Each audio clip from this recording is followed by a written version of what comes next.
found myself as an artist, created a sound that best represent me and can tell my story. So motherfuckers will look at you like a motherfucker making it out the city and they can't come with them or they ain't do it first. They gonna wanna bring that shit down. They like, hell no. I ain't really let that shit bother me. That shit don't mean shit. I know the bigger picture. The bigger picture is putting the whole city on. You know, I feel like where the shooters be is a representation of that. Like you can come from the hood, you can come from poverty, you can come from nothing, you can come from this type of background and still be able to make it, you know what I'm saying? So yeah. They be where I be at. My shooters be wherever I'm at. This bitch making fake paperwork up, bro. Like man, bro, you know niggas do anything for a come up, bro. All road anyways. Hey yo, squad, what's the drill? Back with another video, man. Well, it looks like the unlucky up-and-coming rapper conveyor belt is in effect and still fully operational. The latest to slide on down the belt is none other than KC/Grand Rapids' own Sleazyworld Go, a talented young brother with a bright future ahead of him. His rise came fairly quickly considering he was only seriously rapping for a couple of years, but unfortunately, trouble has found bruh as quickly as success.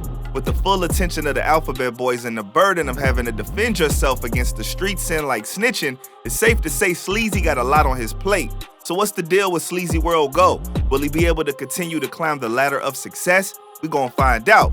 So without further ado, let's skip the play and get down to business.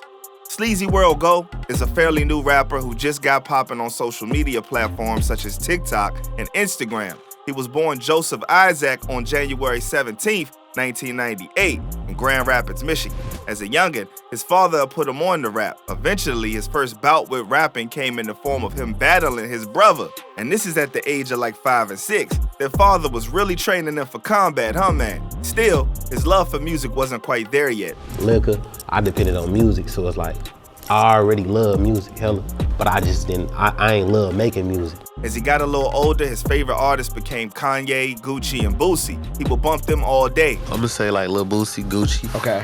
Them like the main artists that we used to grow up listening to. And at the age of 13, he moved to Kansas City, Missouri, so that him, his siblings, and his mother could be closer to her family.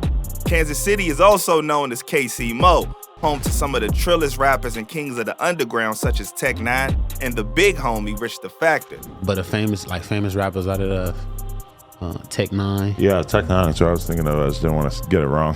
Got you. Rich the Factor. Yeah, that's really it. Fast forward to 2017 and your boy got locked up and he's finally gonna take rap serious. At this point, the story is mad cliche, but it's reality.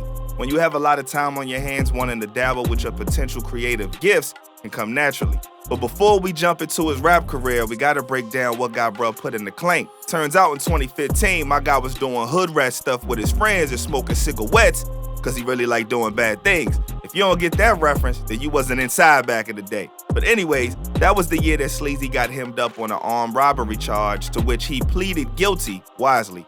He was sentenced to 4 years and sent to the Michigan Department of Corrections.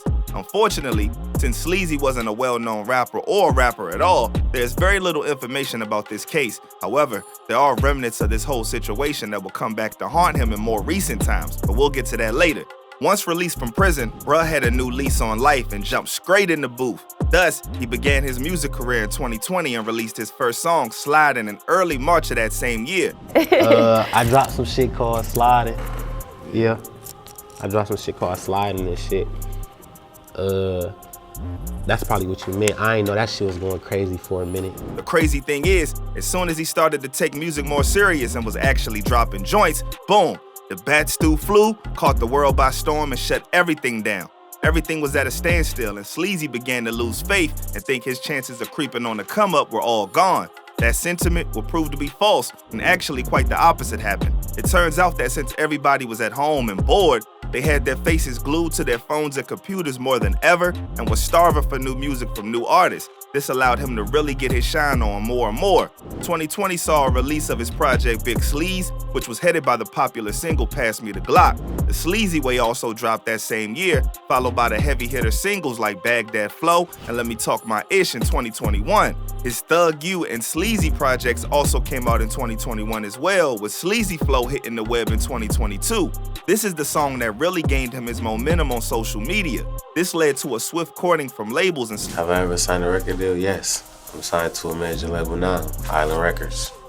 However, according to some label execs, it was his What They Gon' Do To Me track that had the labels on his line. Drexler Drex Blue, manager of A&R at Island Records, and Jared J. Brown, VP of A&R at Island Records, saw potential beyond the research. They both signed Sleazy to the label. He passed the eye test, says Brown. He looked like a star, he sounded unique, his perspective was fresh, and his tone was different.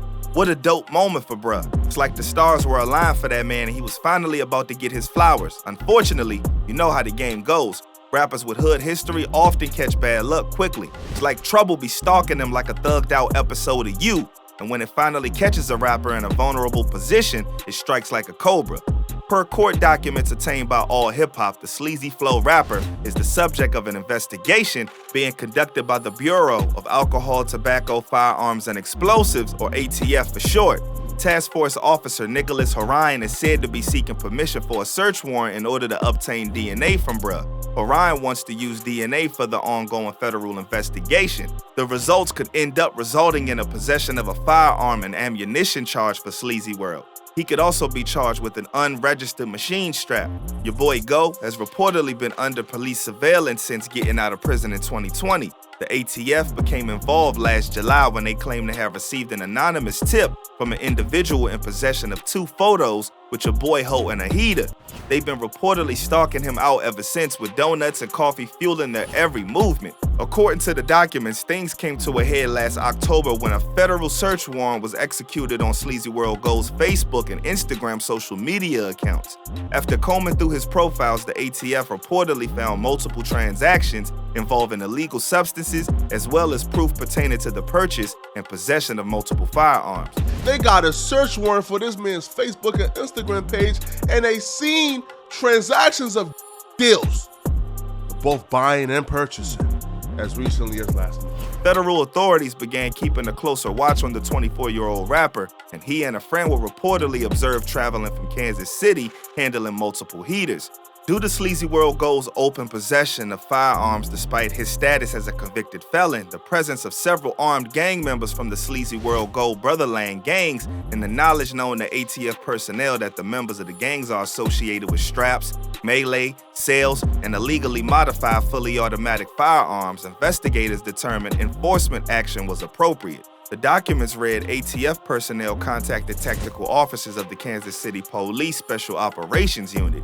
They added, upon arrival of tactical officers from Kansas City, Isaac and his associates fled on foot inside the townhome residence located at, in an effort to elude detention by law enforcement. Authorities wound up breaking a window to get into Sleazyworld's vehicle after he denied them entry, and after a search found multiple firearms, including an AK-style rifle, 2 AK-style Draco pistols, a black glizzy with a loaded extended magazine and an affixed Glock switch, Junior Warlord type stuff, feel me?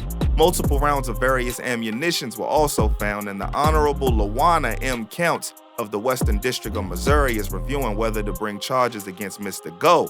As if things couldn't get any worse, remember when I told you that the ghost of his 2015 armed robbery incident will come back to haunt bruh? Well, boogity boogity boo, dreaded paperwork rumors have came out of nowhere and seem to be fanning the flames of this brother's already hard times. The rumors of Sleazyworld Go snitching hit IG in August 2022 right after the Fed investigation was announced. An Instagram account shared alleged paperwork from July 2016 that revealed that Sleazyworld Go allegedly penned a statement against his co-defendant when he was charged with armed robbery in September of 2015. The paperwork was reportedly from the Michigan Department of Corrections and included Sleazyworld Go's name and inmate number.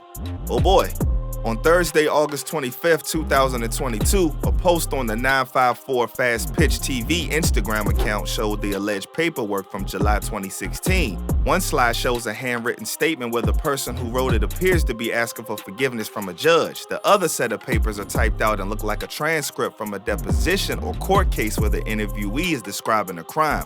Quite a compromising situation to be in. Sleaze has since responded to the claims that he ratted, saying, "Fake news. Ninjas know my body," whatever that means. Then he went on to share a screenshot of somebody claiming to know how fake court documents are cooked up online.